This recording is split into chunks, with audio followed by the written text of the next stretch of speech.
ايوه، مين اللي على الباب؟ اتفضل خش. لو سمحت ممكن تقعدني في بيتك؟ ايوه تعالى اتفضل، انت تنور بيتك التاني. انا عندي مشكله في بيتي، ممكن اقعد في بيتك؟ اه طبعا، انت نورت بيتك التاني. عندي مشكله في بيتي، ممكن اقعد في بيتك؟ انت تنور بس انا ما انصحكش. ليه، انت مش بتحبني ولا ايه؟ انا مش بس بحبك، انت مشكلتك عقيده عندي.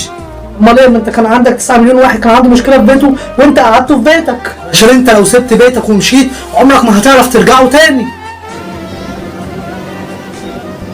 وما ينفعش اهم قضيه بالنسبه لنا تنتهي.